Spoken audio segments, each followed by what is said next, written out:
Сіздер мен орынша Асар баспана неліктен пирамида емес. Қазір барлығын түсіндіремін, сіздер мұқият тыңдаңыздар. Орындар бар. Орындар мына төртеу орындар. Алтын сандық, жаңамен, автомобиль, баспана. Алтын сандыққа кіру үшін 1,5 мың теңге бағасы. Кезегіңізді күтесіз, кезегіңіз келгенде 3 мың теңге аласыз. Екінші жаңамен.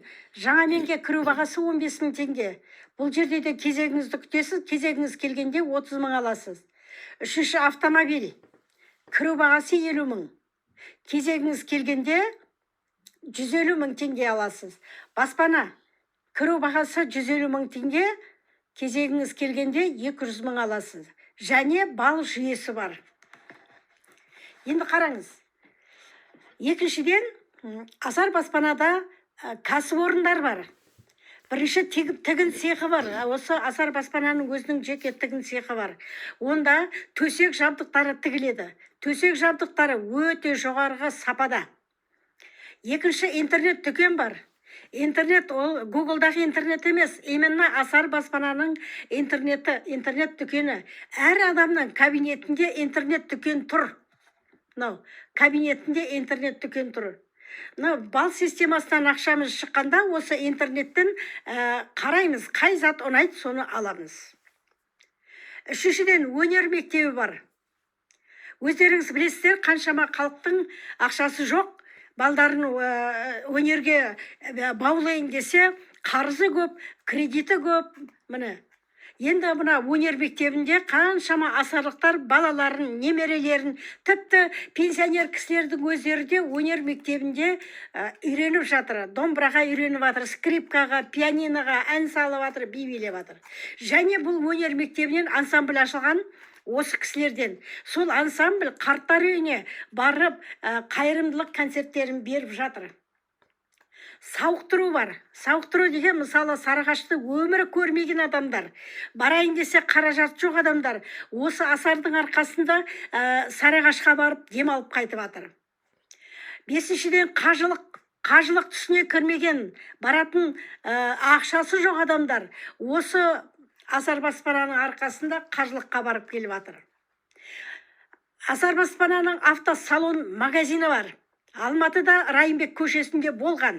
Қазір 14 тәркіленіп алған машина, ол Туғанбаевтікі емес, осы салонда тұрған машинаны тартып алып тұр. Ол сатылатын машина және адамдардың кезегі келген адамдарға берілетін машина. Сонымен қатар Қазақстанның кәсіпкерлері өздері келіп, Асар баспанамен келісім шартқа тұрып, Асар баспанаға өз заттарын жарнамалап жатыр. Біз мысалы соларды аламыз. Мысалы алатын болсақ, Талдықорғандағы Мақсары май зауыты. Мақсары май зауытының майын алып жатырмыз. 90 мың халық салымшы.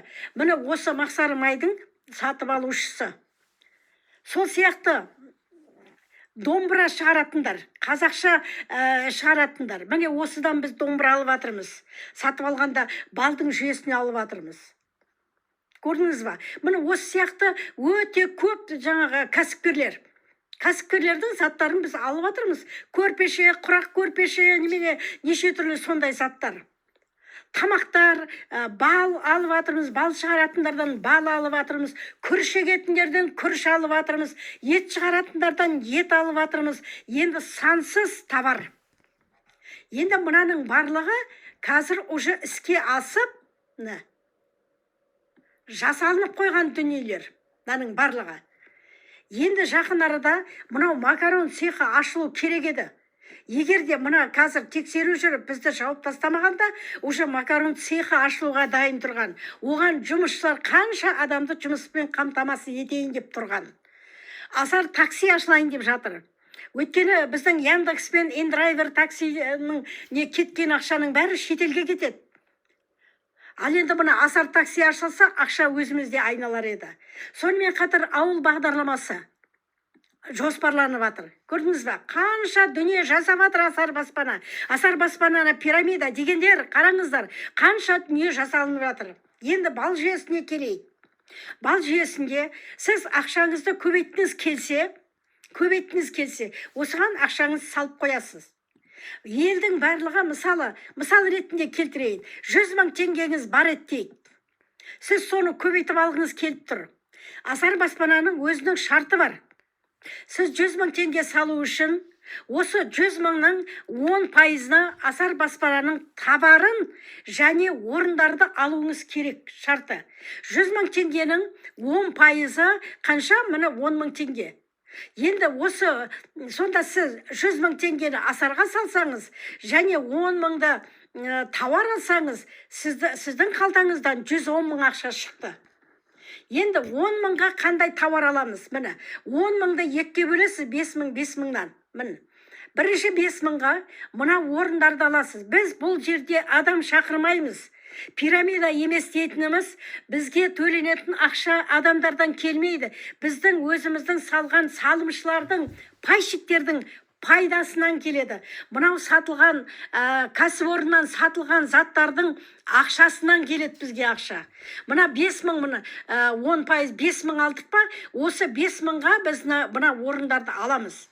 Бұл жерде қазір кішкентай ақша болғандықтан тек қана алтын сандықтан орын келеді. Яғни 3 орын аламыз. Алтын сандықтан 1500 теңгеден 3 орын 4,5 мың теңге. Енді қараңыз, басы алады, аяғы алмайды дегенге қарайық. Бұл жерде ондай жоқ. Бұл жерде басы да алады, аяғы да алады. Неге? Өйткені мына жерден алынған 3 орын, мынау алтын сандықта ең артынан келген адамның артынан келіп, сол ең артындағы адамды жоғары сүйрейді. Енді мына жерден 500 теңге қалды. Мына 5 мың мен 5500 болды міне. Осы 5500-ге мына жердегі тауардан аламыз. Ол шарт, оны істеу керек. Міне көрдіңіз ба? Сонда сіз алдыңыз 5500-ге, 10 мыңға тауар алдыңыз. Енді келесі айда, міне бүгін салдыңыз ба, келесі айдың тура осы күні, осы сағат, осы минут, осы секундта сіздің ақшаңызға жаңа 30% деп шолап атыр ғой, негізінде 30% емес, қазір көрсетем. Сізге мына 100 мыңның 30%-ы 30 мың теңге шығады. Сол 30 мың теңгенің 10%-ы налогқа кетеді, 3 мың теңге. Көрдіңіз ба? Сонда сізде 27 мың теңге қалды. Міне, 27 мың қалды. Сіз басында 100 мың бергесіз, 100 мың салғасыз. Оған мына 27 мыңды қоссақ, сізге тура келесі бір айдан кейін 127 мың ақша шығып тұрады. Сіздің салғаныңыз 110 мың еді, пайдаңыз 127 мың, яғни сіздің пайдаңыз 17 мың. Егер де сіз ары қарай ақшаны салмаймын, шығарып аламын десеңіз, онда мына 127 мыңды түгелінен шығарып аласыз. Сол кезде сіздің пайдаңыз 17% болады. 30% емес, 17%. Ал егер де жоқ, мен ары қарай тағы да салып, тағы да көбейтемін десеңіз, онда осы 127 мыңның 10%-да тағы тауар алуыңыз керек. Міне, 127 мыңның 10%-ы 12.700, міне 12.700. Міне осы 12.700-ге сіз тауар алуыңыз керек. Яғни 12.700-дің жартысы 6.350. Екі рет міне. 6.350. Сіз мына бірінші 6.350-ге мынадан орын аласыз. Орын аласыз, 4 орын келеді алтын сандықтан, басқасына жетпейді. 4 орын келеді. Яғни келген 4 орын, бағанағы ең артынан келген адамдардың артынан тұрып, оларды жоғары көтереді. Көрдіңіз ба? Қалған ақшаға, мына қалған ақшаға ана жақтан 350 қалды, мына жерден 6.350, 6.700 теңге қалып тұр. Сол 6.700 теңгеге мына тауарды аламыз. Сонда компания мына тауарларды оптом алып, бізге розница сатады. Үстіндегі пайдасына бізге мына бал жүйесінен мына нені беріп жатыр. Енді қараңыз, мына 127 мыңнан 12.700 10%-ға тауарын алдық қой. Бізде 14 мың, мына 114.300 қалды. Яғни пайдамыз 14.300. Бұл 14.300 деген мына 127, мына 127 мыңның 12%. Яғни бізге ешқандай 30% бермейді, 12% береді. Сондықтан міне қараңыздар. Керемет. Енді қараңыз. Мысалы, біреу 5 миллион салды дейік. 5 миллион ақшасын көбейтіп үй алғысы келді. Бізде бар 5 миллион салып, машина алған адам бар 10 миллионға. Ақшасын 5 миллион салды да, ақшасын 10 миллионға жеткізді да, машина сатып алды. Міне сол 5 миллионға алған кісі, міне 5 миллионға алған кісі қаншаға товар алу керек? 10%. 10% 500 мың. Міне 500 мың дегеніміз 250 мыңнан 2 рет, міне 2 рет. Енді ол адам мына бірі 250 мыңға не істейді? Мына жердегі мына товарлардан алу керек. 250 мың мынаның бәріне жетеді. Баспанаға да, автомобильге де, алтын сандыққа да, жаңа менге де жетеді. Сонда осы орындар қайда барады? Жаңа ең артынан келген адамның астына түсіп, ол адамдарды жоғары көтеді. Сонда бұл жерде біз өз ақшамызбен өз орындарымызды жылжытып жатырмыз. Ешқандай адам шақырып атқан жоқпыз. Сондықтан бұл ешқандай пирамидаға жатпайды. Жолдастар, қалған 250 мыңға біз мына жерден товар аламыз.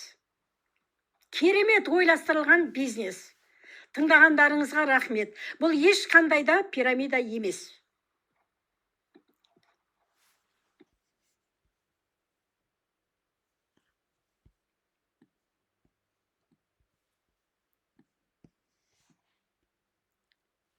Все.